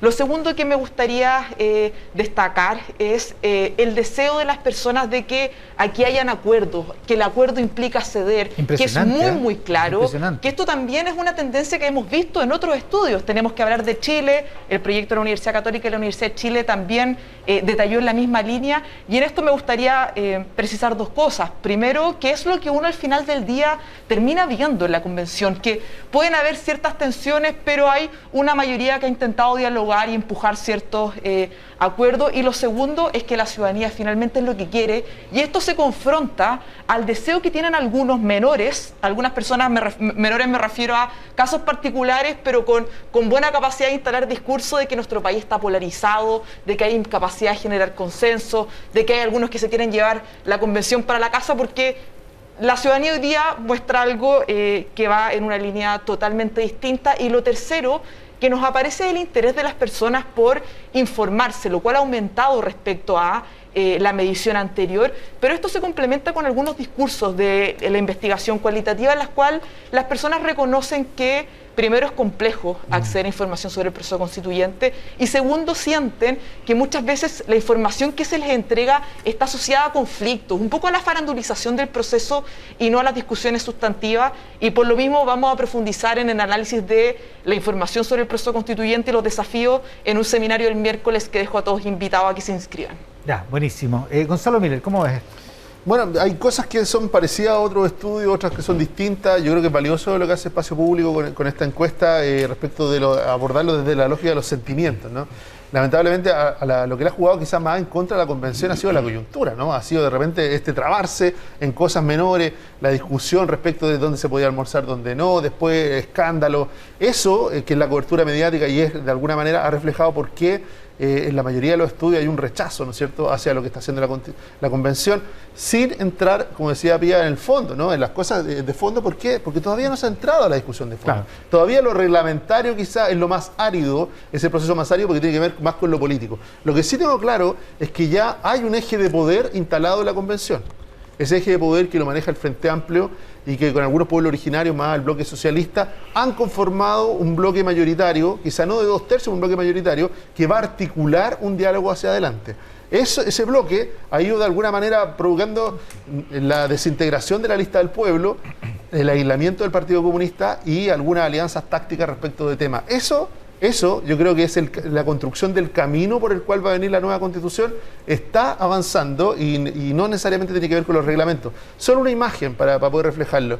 La votación de los 2/3, independiente de que es verdad, cuando se decide votar por mayoría simple, el resto de las normas se apruebe por 2/3, lo que parece paradójico, finalmente es la manera de aislar a los grupos más radicalizados que están en contra de la norma de los 2/3, y lo hace de una manera que pone. Lo que pasa es que aquí la forma es importante, porque atraviesa un desierto de cuestionamiento, pero va a poder llegar a una meta que de otra manera quizás no lo hubieran podido hacer. Alfredo Ñañán. Sí, bueno, esta encuesta que yo no la conocía, no conozco la metodología tampoco, por lo tanto voy a dar por supuesto que esto está bien hecho. Esta es una encuesta, por lo que veo, muy hostil a las políticas de la identidad y a definiciones radicalizadas del pueblo, y sobre todo de cómo encarnar y representar a ese pueblo. De ahí entonces que ese 80% que se observa en esta encuesta, que es tan proclive a la construcción de acuerdos, deja completamente fuera del protagonismo. Es más, no solamente los deja fuera, el protagonismo del cual han gozado el Partido Comunista con sus 9 convencionales, son solo 9, más los restos de la lista del pueblo, y bien digo restos, porque se han ido desagregando en innumerables oportunidades. Bueno, ese tipo de grupos a los cuales estamos tan expuestos a través de los medios de comunicación, pues bien, esos grupos no tienen sus conductas, no reciben respaldo popular. A mí me parece eso relevante. Eso significa, yo aquí entiendo asociar, dicho sea de paso, a sumar a estos grupos tan poco productivos, tiendo a asociar, aun cuando desde la otra vereda, a una fracción de la derecha, que es la fracción menos interesada por el éxito de la convención. ¿Qué es lo que queda en medio? Queda un grupo que es el gran articulador de la vida misma de la convención, y ese grupo está conformado por el colectivo socialista, que es un colectivo que, dicho ese paso, ha aumentado en cantidad, creo que ya va en 18 miembros. El Frente Amplio, con una fuerza con la cual se ha convergido prácticamente naturalmente, y con una gran contribución, dicho ese paso, del Partido Comunista. Mientras más radicaliza la discusión reglamentaria del Partido Comunista, más se produce la convergencia entre socialistas y Frente Amplio, y agreguemos acá a independientes no neutrales y a algunos convencionales que provienen de pueblos originarios. Es decir, a mí me parece que el principal riesgo de esta convención está en que se perpetúen discusiones, en este momento reglamentarias, en torno a los 2/3, que es una discusión para el común de los mortales que es de un completo irrealismo, una enorme abstracción, nadie la entiende. Cristian Bofill. No, yo creo que la encuesta, obviamente, es espacio público, una institución seria, pero refleja la esperanza que hay en la nueva Constitución, y eso no ha cambiado. Hay otros estudios que muestran que obviamente ha estado con problemas importantes la confianza en la constituyente. De hecho, en la última encuesta CEP sale con un 24% y está arriba incluso Carabineros con un 26%. Yo creo que sigue siendo un gran punto de interrogación. Creo que lo que va a pasar ahí es lo más importante que va a pasar en el país, incluso más importante que en las elecciones presidenciales. Y yo estoy de acuerdo con la división de poderes que hacía y política que hacía Alfredo. Por eso también plantea un punto de interrogación. Plantea un punto de interrogación porque Boric es el candidato de la coalición cuyos dos ejes son el Partido Comunista y el Frente Amplio. Y en la asamblea, en la convención constituyente han estado en extremos completamente opuestos. Sí. Entonces, obviamente que eso también tiene una repercusión importante política. Vamos a ver qué va a prevalecer, digamos, en la candidatura de hecho, presidencial. Marco Barraza hoy día. Marco Barraza lo dice hoy día en el Mercurio. Hemos tenido diferencias sustantivas con el Frente Amplio. Cristian Bofill, Gonzalo Miller, Pía Mundaca, Alfredo Lloñant, muchísimas gracias por compartir este pedazo del domingo con nosotros esta mañana. Muchas gracias. Muchas gracias a ti. Nosotros nos vamos a la pausa. Al regreso estamos con José Miguel Vivanco para hablar de la crisis migratoria en el norte, y también vamos a hablar de la Convención Constituyente y de los problemas de la derecha con una referente de ese sector, con Marcela Cubillos, convencional constituyente de Chile Vamos. La pausa y estamos de vuelta en Mesa Central. Vuelta en Mesa Central por la pantalla del 13 en simultáneo con todas nuestras plataformas y con Tele 13 Radio, también con nuestros auspiciadores. En esta jornada, repetir tareas es latero, improductivo y nos hace perder el tiempo. ¿Sabías que hay muchas tareas de remuneraciones y recursos humanos que puedes automatizar con RexMás, el mejor software de remuneraciones de Chile, el único con tecnología que automatiza tareas para un trabajo más simple, más rápido y más eficiente? Conoce más en la web rexmas.com. Conversábamos durante esta edición de Mesa Central respecto de lo ocurrido en el norte de nuestro país, una marcha de ciudadanos chilenos en Iquique protestando por la crisis migratoria, por la crisis humanitaria que se ha dado ahí, y también por lo que llaman una cierta porosidad o falta de control en los controles fronterizos. La marcha de ayer terminó en un incidente lamentable con la quema de carpas y pertenencias de migrantes en situación de calle que habían sido desalojados justo en la víspera de una plaza, la Plaza Brasil de la ciudad de Iquique, una situación que ha provocado enorme impacto en nuestro país, también una sensación de vergüenza, según nuestro enviado especial Alejandro Rivera, al norte del país. Conversamos de esto con José Miguel Vivanco, director para las Américas de Human Rights Watch, un hombre que entiende bien los derechos humanos que están involucrados no solo en el tema de la migración, sino en todos los ámbitos de la vida humana, pero en particular nos interesa, José Miguel, te agradezco muchísimo la gentileza de que estés con nosotros hoy día, que hablemos de lo ocurrido en el norte. ¿Qué te parece en principio? ¿Qué te parecen las imágenes que hemos visto? Mira, las imágenes, Iván, son gravísimas, y creo que es la primera evidencia contundente, inequívoca, de hechos de xenofobia en Chile. Ha habido indicios en el pasado, pero esto ya esto ha cruzado la raya, esto es súper grave. Esas imágenes no solo están en Chile, sino que también están dando vuelta al mundo. La autoridad, el gobierno, tiene la obligación de proteger a todas las personas, no solo a los ciudadanos, sino también a los extranjeros, estén o no en situación regular o irregular, es decir, tengan papeles migratorios al día o no. Y creo que espero que estos hechos bochornosos sirvan para que el gobierno tome iniciativas importantes y haga esfuerzos serios para erradicar de raíz la xenofobia de Chile. Es muy peligroso que esto avance sin que existan frenos tajantes por parte de la autoridad. La situación migratoria en Sudamérica en general es muy compleja, particularmente por la diáspora venezolana.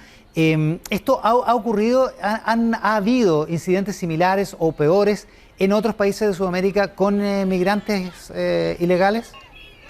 Sin duda, los ha habido, pero este es un problema, Iván, de carácter global. Esto es mundial. El fenómeno migratorio que se está dando hoy día, tanto en Europa como en África, en el Medio Oriente, desde luego en las Américas, es decir, toda la controversia que existe en los Estados Unidos, con la frontera sur con México, pero también, por supuesto, los movimientos centroamericanos, aquellos que intentan cruzar zonas peligrosísimas que hay en la frontera entre Colombia y Panamá, donde hay hasta no solo grupos irregulares armados poderosísimos, sino también animales salvajes, son zonas selváticas. Y sin embargo, los migrantes que cuando toman la decisión de salir de su país es porque están en una situación desesperada y saben más o menos los riesgos que se enfrentan. Y aún así toman la decisión de salir con sus familias, con sus niños. Esta es un fenómeno global y lo cierto es que lamentablemente ha habido también fenómenos de xenofobia en otros países. Creo que las imágenes de ayer en Iquique probablemente son de las más contundentes, las más, yo diría, impactantes que se han dado en América Latina. José Miguel, más temprano acá en el programa, la senadora Yasna Proboste, candidata presidencial, dijo que había habido un ofrecimiento de ACNUR, en la Oficina para los Refugiados de Naciones Unidas, para construir una especie de refugio para los inmigrantes ilegales en el norte de nuestro país, un ofrecimiento que el gobierno habría rechazado. ¿Tienes información de que algo así se hubiera ofrecido y que esto hubiera ocurrido? Mira, Iván, no tengo certeza de eso. Vi la entrevista con Yasna Proboste, pero independientemente que esto haya sido un ofrecimiento de ACNUR, yo creo que el gobierno tiene la obligación de construir un albergue para proteger a aquellos que están ingresando al país, incluso obviamente en situación de irregularidad, es decir, sin los documentos. Lo que ocurre es que en el gobierno, no todos, pero hay algunos que piensan que al construir un sitio de protección temporal, se estaría estimulando la migración irregular al país. Y creo que se equivocan profundamente. La migración va a continuar. La situación de Venezuela no mejora. La situación en Haití tampoco. Y los migrantes, es una realidad, se las van a buscar, se las van a arreglar para llegar a aquellos países donde las noticias indiquen que tienen mejores posibilidades de sobrevivir, quizás porque tienen algún pariente o algún amigo. Y creo que dejarlos abandonados en las calles, en las plazas, no es una solución. Aquí hay que ofrecerles, por razones humanitarias elementales, un albergue, aunque sea temporal, como lo está haciendo, por ejemplo, el gobierno colombiano con aquellos que ingresan por la frontera con Venezuela, irregularmente también al país. Y por último, José Miguel, ¿es posible hablar a estas alturas ya de una crisis humanitaria en este caso? Yo creo que sí, yo creo que estamos ante un hecho mayúsculo en el caso de Chile. El fenómeno va a continuar, las políticas la aplicación de las políticas han sido erráticas, creo que se han cometido graves abusos, graves errores. Creo que algunas autoridades incluso han contribuido a este ambiente de xenofobia al denunciar cuando deportan a las personas, denunciarlos como delincuentes a todos y confundir a aquellos que han cometido delitos comunes con aquellos que simplemente han entrado de una manera irregular. Creo que hay que hacer todavía muchos mayores esfuerzos y en esta materia el gobierno de Chile tiene una responsabilidad. No se puede cruzar de brazos, tiene que buscar maneras de frenar y erradicar de raíz cualquier signo de xenofobia y ofrecer una política coherente, consistente con los principios internacionales en materia de derechos humanos y también la legislación y la jurisprudencia. Ojo, la jurisprudencia de la Corte Suprema en esta materia que me parece absolutamente consistente y que refleja los valores internacionales en materia de derechos humanos y de refugio. Ahora sí, lo último, estamos en esta crisis justo a 8 domingos de la elección presidencial de primera vuelta y la elección parlamentaria. ¿Cuán difícil es manejar una situación como esta en el medio de una campaña electoral como la que estamos viviendo? Sin duda alguna que esta es un periodo muy complejo, muy difícil, porque evidentemente que esto se presta para discusiones de campaña y cada candidato va a tratar de llevar agua a su molino. Sin embargo, en esto creo que yo hago un llamado al gobierno del presidente Piñera, que debe actuar de una manera responsable, velando por los intereses y las obligaciones permanentes del Estado de Chile. Las imágenes que se han proyectado al mundo son vergonzosas y eso no puede volver a ocurrir. José Miguel Vivancos, director para las Américas de la ONG Human Rights Watch, esta mañana en Mesa Central. José Miguel, te agradezco muchísimo la gentileza. Muy buenos días, muy buenas tardes. Ya. Al contrario, un placer. Muchas gracias. Nosotros nos vamos a una pausa. Al regreso conversamos con la convencional Marcela Cubillos acá en Mesa Central. La pantalla del 13 en simultáneo con Tele 13 Radio en todas nuestras plataformas. Una semana compleja para la Convención Constitucional y uno de los referentes de la derecha en esa instancia, Marcela Cubillos, está con nosotros. Está de vuelta en el estudio, en rigor, porque era nuestra panelista hasta que decidió irse por estos otros entreveros. Así es, pues. Muchas gracias por la invitación. Muchas gracias a usted o a ti por aceptarla. A ti, yo creo, Marcela. sí. Ya, vamos a hacerlo así. Pero porque era panelista nuestra. Obvio. Ya, oiga, una semana difícil para la convención, en particular por las aprobaciones reglamentarias que a ustedes les han molestado mucho. De hecho, todavía siguen pensando, ustedes las que piensan que hay que ir a la Corte Suprema por lo del reemplazo de convencionales. A ver, hay dos cosas. Una cosa que es positiva es avanzar en los reglamentos. No podíamos seguir con una convención sin reglas, porque eso sí que es el terreno para la arbitrariedad permanente. Teníamos una directiva que en el fondo no tiene regla, por lo tanto podían hacer básicamente lo que quisieran y no había un reglamento. Así que a esa altura un reglamento menos bueno o lo que sea es mejor que no tenerlo. Ahora, en relación a lo de Rojas Vade, el reemplazo de Rojas Vade, ahí es bien increíble lo que ocurre, porque hay una norma expresa en la Constitución. O sea, aquí no es que no se haga cargo del reemplazo de los convencionales. El capítulo que regula a la Convención dice expresamente cómo se reemplazan, que es igual que los parlamentarios. Dice cómo se renuncia y dice expresamente que aquellos elegidos como independientes no son reemplazados. Entonces, pretender inventar una norma en el reglamento para meter por la ventana a un convencional inventado, hacerlo convencional para que ejerza como convencional, eso claramente es contrario a lo que está establecido en la Constitución. Ahora, es bien poco probable que eso ocurra sin que haya una reforma constitucional, ¿o no?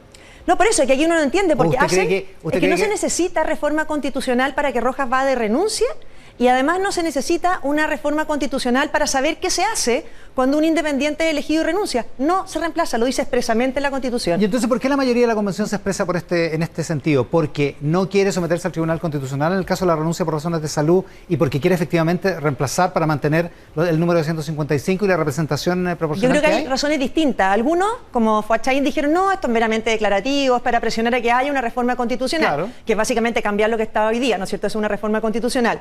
Y otro, yo creo que, como lo dijo el propio Rojas Vade, si Rojas Vade no renunció anunció que pensaba renunciar, pero también dijo que su interés era que se mantuvieran 155 convencionales. O sea, ser reemplazado, digamos. Así es.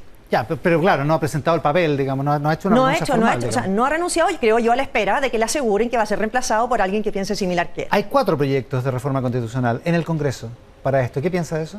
Es que yo creo que no corresponde. O sea, hoy día lo que hay, y tiene una razón muy de fondo, o sea, se dice que se nos aplican las normas de los parlamentarios, que eso es que tú puedes renunciar por una enfermedad grave calificada por el Tribunal Constitucional. Y 2, hay una norma expresa que dice aquellos elegidos como independientes no son reemplazados, salvo si tú eres independiente que fuiste en un pacto partido, porque ahí tienes... No bajó entre zarzamora ardiendo, digamos, no son las tablas de la ley. No, eso se puede cambiar, pero tiene una razón de fondo, porque cuando la persona elige un independiente, ¿por qué lo va a reemplazar otro que no tienes idea para ese elector si piensa igual que esa persona? Por eso los representantes de los partidos son reemplazados y aquellos elegidos como independientes no lo son. Tiene una razón de fondo. Aquí se jactaron de que eran elegidos por sus propias ideas, por su personaje, por su personalidad. ¿Y por qué lo vas a reemplazar? Iban en una lista, que se llamaba Lista del Pueblo. Claro, pero no tienes por qué asegurar. Piensa que hoy día ya no existe prácticamente la Lista del Pueblo. O sea, ¿por qué el que lo reemplaza pensaría igual que a quien está reemplazando? Esa es la razón de fondo. O sea, ¿no debería cambiarse la Constitución para eso? Yo creo que no. Ni para reemplazar, ni para que renuncie Rojas Báez, ni para reemplazar. Yo creo que no, porque Rojas Báez puede renunciar hoy día, y hoy día está resuelto que no se reemplaza a quienes son elegidos como independientes. El vicepresidente de la Convención, Jaime Baza, dice hoy, me parece que es en el diario La Tercera, que... Dice un montón de cosas, sí. Sí, dice estas cosas. Entre otras dice que se me perdió, que los extremismos están quedando de lado, que se está configurando una mayoría, entre comillas, negociadora, entre comillas, propensa a buscar acuerdos. Yo creo que él dice varias cosas que me parecieron bastante graves en su entrevista, porque básicamente lo que hay atrás de la entrevista es que no hay límite. Él justifica de distintas maneras, a mi juicio, forzando el derecho de que esta Constitución o que esta Convención puede hacer prácticamente lo que quiera. Que no hay límite, él votó a favor de que esto era poco menos que un poder originario, lo que es insólito, si aquí la soberanía la tiene el pueblo. Esto es una comisión redactora de una propuesta de Constitución. Después, cuando le explican por la violación a las normas de reglamento, dice, no, solamente las normas de reglamento. Mentira, la Constitución dice que las normas de procedimiento no se pueden alterar. O sea, en general él está defendiendo una convención sin límites, lo que me parece bastante complicado y, en sus palabras, bastante extremista, por así decirlo. Porque aquí es creer que son soberanos, que tienen el poder total, sin entender que lo que es la convención es una comisión redactora para decidir o redactar una propuesta de constitución que el pueblo soberano el que va a aprobar o rechazar. Ya, pero Baza dice, le preguntan por lo del poder constituyente originario y él dice expresamente en una entrevista a Isabel Caro, dice, ¿el concepto de poder originario puede ser usado para ampliar el mandato? No, dice, el mandato que tiene la constituyente es muy claro y es redactar una nueva constitución. En eso lo parece tenerlo claro, Baza. Claro, pero al mismo tiempo el originario les da y lo justifica a él como para poder darse las normas que quieran. Y eso no es así. Si aquí se hubiera decidido que se iba a elegir una convención y que esa convención en el primer mes se daba las normas que quieran, lo hubieran acordado así en noviembre, lo hubieran acordado así en la reforma constitucional y se hubiera plebiscitado así. Pero no es así. Se definió una convención constitucional que tiene límites claros, que están establecidos y no es voluntario cuáles tú cumples y cuáles no cumples. Ahora, Jaime Baza, para ser justo, Jaime Baza le preguntan después por las reformas constitucionales y dice lo que mejor permitiría la implementación del mecanismo, esto es renuncia y reemplazo, es que sea acogido por la Constitución, o sea, que haya una reforma constitucional, que usted dice... Bueno, es que esa es la trampa que están usando, y no solamente acá, en la norma de los plebiscitos dirimentes, que está en el reglamento que vamos a votar esta semana de participación popular, también dicen lo mismo, ¿no es cierto? Aprueban plebiscitos dirimentes y dicen, los órganos del Estado deberán implementar las formas para que esto sea posible. Bueno, otra cosa es que los órganos del Estado le vayan a hacer caso. Digamos. Pero yo creo que parte de la desconfianza en la Convención o los problemas que tienen es cuando te empiezas a exceder de tus atribuciones y a actuar como que eres un órgano soberano que te puedes dar las reglas que quieras. Marcela, usted ha dado una entrevista ayer a Paula Catena, en La Tercera también, donde habla sobre la política, habla sobre el estado de los partidos, estoy cambiando de tema, si no se dio cuenta.